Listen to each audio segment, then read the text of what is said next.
যত নবী রাসূল পৃথিবীতে এসেছেন এবং আল্লাহর যত প্রিয় বান্দাগত হয়েছেন তাদের প্রত্যেকের জীবনে কম বেশি দুশ্চিন্তা এসেছে। তারা তাদের সেই কঠিন সময়গুলোতে আল্লাহ রাব্বুল আলামিনের কাছে সাহায্য প্রার্থনা এবং আশ্রয় প্রার্থনা করার মাধ্যমে নিজেদেরকে এতটাই নিরাপদে রেখেছেন, এতটাই ভালো রেখেছেন, এতটাই স্বাভাবিক রেখেছেন যে কোনো বিপদ, কোনো মুসিবত, কোনো পেরেশানি, কোনো ডিপ্রেশন তাদেরকে ভেঙে ফেলতে পারেনি।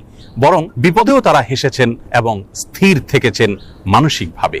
আজ আমরা সেরকম কয়েকটি আমলের কথা বলবো যে আমলগুলোর মাধ্যমে আমাদের বিপদ আপদ এবং মুসিবত আল্লাহ রাব্বুল আলামিন দূর করবেন, লাঘব করবেন এবং বিপদ আপদেও আমাদেরকে আল্লাহ রাব্বুল আলামিন মানসিকভাবে প্রশান্ত এবং স্থির রাখবেন। আর সেই আমলগুলোর মধ্যে থেকে সর্বপ্রথম এবং প্রধান যে আমলটির কথা বলবো তা হলো যিকরুল্লাহ বা আল্লাহর জিকির। আল্লাহর জিকির এর চাইতে কার্যকর কোনো ঔষধ আর নেই ডিপ্রেশন দূর করবার জন্য। কোরআনে কারীমে আল্লাহ তাআলা বলেছেন, আলা বিযিকরিল্লাহি তাতমাইন্নুল কুলুব। আল্লাহ তাআলার জিকির এর মাধ্যমে মানুষের অন্তরসমূহ প্রশান্ত হয়ে থাকে। অতএব আল্লাহ তাআলার স্মরণ অন্তরে রাখা, মুখে আল্লাহ তাআলার কথা বলা, আল্লাহর সঙ্গে একান্তে কথা বলা, এর মাধ্যমে ডিপ্রেশন দূর করা যায় সবচেয়ে সহজে। আল্লাহর জিকির বা যিকরুল্লাহর একটা বিশেষ পদ্ধতি হলো কোরআনে কারীমের তেলাওয়াত।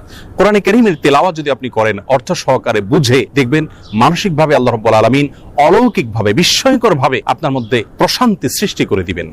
যিকরুল্লাহ বা আল্লাহর জিকিরের আরেকটি বিশেষ পদ্ধতি হলো সকাল এবং সন্ধ্যায় প্রিয় নবী সাল্লাল্লাহু আলাইহি সাল্লাম অনেকগুলো জিকির এবং দোয়া আল্লাহর কাছে নিবেদন করতেন। সেগুলো যদি আমরা নিয়মিত করতে পারি তাহলে সেক্ষেত্রে যিকরুল্লাহ এর মাধ্যমে দুশ্চিন্তা এবং ডিপ্রেশন থেকে বাঁচার উপায় আমরা খুঁজে পাবো ইনশাআল্লাহ বিইذনিল্লাহ। দ্বিতীয় যে আমলটির মাধ্যমে দুশ্চিন্তা এবং পেরেশানি থেকে আমরা মুক্তি লাভ করতে পারি তা হলো প্রিয় নবী সাল্লাল্লাহু আলাইহি সাল্লামের সারা জীবনের একটি গুরুত্বপূর্ণ আমল এবং স্পেশাল জিকির, যে জিকির তিনি আল্লাহ তাআলার কাছে নিবেদন করতেন তার কঠিন সময়, যখন দেয়ালে পিঠ থেকে যেত ঠিক সেই সময়। আর সেই জিকিরটি হলো লা ইলাহা ইল্লাল্লাহুল আযীমুল হালিম, লা ইলাহা ইল্লাল্লাহু রাব্বুল আরশিল আযীম, লা ইলাহা ইল্লাল্লাহু রাব্বুস সামাওয়াতি ওয়া রাব্বুল আরদ ওয়া রাব্বুল আরশিল কারীম। এই জিকিরের মাধ্যমে আল্লাহ রাব্বুল আলামিনের একত্ববাদের স্বীকৃতি, আল্লাহর মাহাত্ম্য বর্ণনা করার মাধ্যমে আমরা দুশ্চিন্তা এবং পেরেশানি থেকে মুক্তি লাভ করতে পারবো ইনশাআল্লাহ বিইذনিল্লাহ।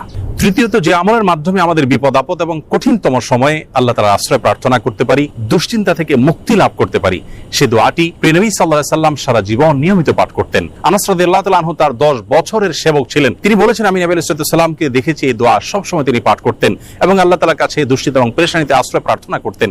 আর সে দোয়াটি হলো আল্লাহুম্মা ইন্নী আউযু বিকা মিনাল হাম্মি ওয়াল হাযান ওয়াল আজজি ওয়াল কাসাল ওয়াল বুখলি ওয়াল জুবন ওয়া যালা'আদ দাইনি ওয়া গালাবাতির রিজাল।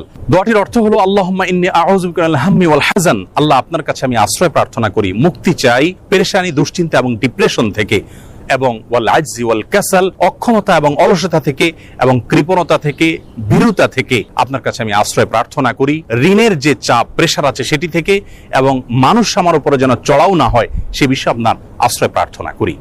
চতুর্থত যে আমলের মাধ্যমে আমরা দুশ্চিন্তা, পেরেশানি এবং জীবনের কঠিন সময় আল্লাহ রাব্বুল আলামিনের স্পেশাল সাহায্য পেতে পারি তা হলো সালাত। সালাত হলো আল্লাহর সঙ্গে সংযোগ স্থাপনের সবচেয়ে সহজ মাধ্যম। প্রিয় নবী সাল্লাল্লাহু আলাইহি সাল্লাম বলেছেন, সহিহ মুসলিমে বর্ণিত হয়েছে, আকরাবু মা ইয়াকুনুল আবদু মির রাব্বিহি ওয়া হুয়া সাজিদ। বান্দা যখন সিজদায় চলে যায় তখন আল্লাহর সবচেয়ে নিকটতম অবস্থানে সে চলে যায়, আল্লাহর সবচেয়ে কাছাকাছি যেতে পারে। এজন্য প্রিয় নবী সাল্লাল্লাহু আলাইহি সাল্লামের সারা জীবনের অভ্যাস ছিল, সূরা আবু দাউদে বর্ণিত হয়েছে, কানা ইযা হাযাবাহু আমরুন ফাযাআ ইলা সালাহ। প্রিয় নবী সাল্লাল্লাহু আলাইহি সাল্লামের জীবনে যখনই কোনো সমস্যা দেখা দিত তিনি সালাত আরম্ভ করতেন। এজন্য দুশ্চিন্তা থেকে মুক্তির জন্য সালাত এটি অতুলনীয় আমল, এর সঙ্গে অন্য কোনটির কোনো তুলনা চলে না। আমরা যখনই কোনো বিপদ দেখা দিবে, কোনো পেরেশানিতে আমরা ভেঙে পড়ার উপক্রম হব, তখনই সাথে সাথে ওযু করে আমরা যদি নিষিদ্ধ সময় না হয় 2 রাকাত সালাতে দাঁড়িয়ে যাব, দীর্ঘ কেরাতে, দীর্ঘ রুকুতে, দীর্ঘ সিজদায় ধীর স্থিরতার সাথে 2 রাকাত সালাত আদায় করে আল্লাহর কাছে হাত তুলে আমরা চোখের পানি ফেলে দিব। সালাতের মধ্যে দুশ্চিন্তা এবং বিপদ থেকে মুক্তি লাভের জন্য যে সালাতটি সবচেয়ে বেশি কার্যকর এবং আমার জীবনে বারবার আমি পরীক্ষা করে দেখেছি যে এর মাধ্যমে আল্লাহ রাব্বুল আলামিন অলৌকিকভাবে, বিস্ময়করভাবে দুশ্চিন্তা থেকে মুক্তি দান করে থাকেন, তা হলো তাহাজ্জুদের সালাত। ভোর রাতে যখন আপনি সবাই ঘুমিয়ে থাকবে তখন উঠে 2 রাকাত সালাতে দাঁড়িয়ে যাবেন ওযু করে এবং দীর্ঘ সময় নিয়ে ধীরস্থিরতার সাথে কায়মন বাক্যে আল্লাহ তাআলার কাছে সালাত নিবেদন করবেন।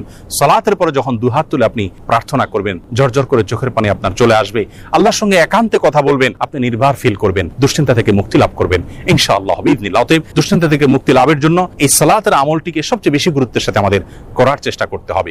5 নম্বর যে আমলটির মাধ্যমে আমরা বিপদ আপদ এবং কঠিন সময় আল্লাহ তাআলা আশ্রয় প্রার্থনা করতে পারি তা হলো ইস্তিগফার। ইস্তিগফার এমন একটি বিষয় যে কোনো বর্ণনায় বর্ণিত হয়েছে, নবী আলাইহিস সালাম বলেছেন, মাজিমাল ইস্তিগফার, যে ব্যক্তি ইস্তিগফারকে নিজের জন্য অবধারিত করে নেয়, অপরিহার্য করে নেয়, নিয়মিত